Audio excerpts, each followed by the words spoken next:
আমাদের কথা যদি সেদিন শুনতেন, জনগণের এত ক্ষোভও আপনার বিরুদ্ধে হতো না, আর এইভাবে পালিয়ে যেতে হতো না।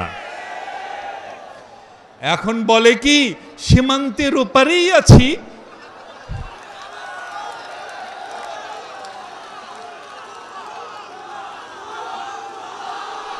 চট করে নাকি ঢুকে যাবেন?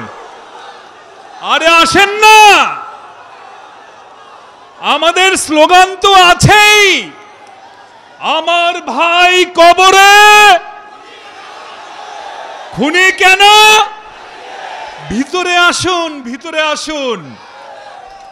আরে বিগত 15-16 বছরে বিএনপির নেতা কর্মীরা তাদের পুরনো জুতো স্যান্ডেল একটাও ফেলে দেয়নি, সব আমরা রেখে দিয়েছি একজনকে উপহার দেওয়ার জন্যে। আসেন আসেন ভাইরা আমার। কাকু কি বলেছিলেন?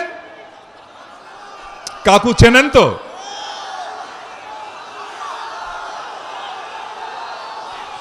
কাকু বলেছিলেন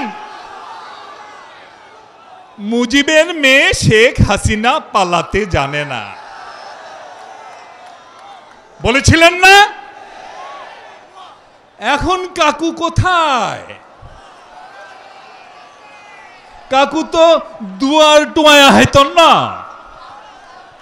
তাই না? কাকু দুয়ার টুয়ায়া হাইতন না। আর আমরা কি দেখলাম? শেখ হাসিনা, আহারে সে কি দৌড়! এই দৌড়টা যদি অলিম্পিকে দিতেন তাহলেও তো একটা মেডেল আসতো। ভাইরা আমার, দলের সমস্ত নেতাকর্মীদের ফেলে চাচা আপনজান বাঁচা, নিজে বাঁচলে বাপের নাম বলতে বলতে পালিয়ে গেলেন। এখন তো দরবেশ বাবুরা দাড়ি কেটেও রক্ষা পাচ্ছে না। আওয়ামী লীগের নেতা কর্মীদের বলি, যে দলের নেত্রী কর্মীদের ফেলে পালিয়ে যায় সেই দল কইরেন না ভাই, আর কইরেন না।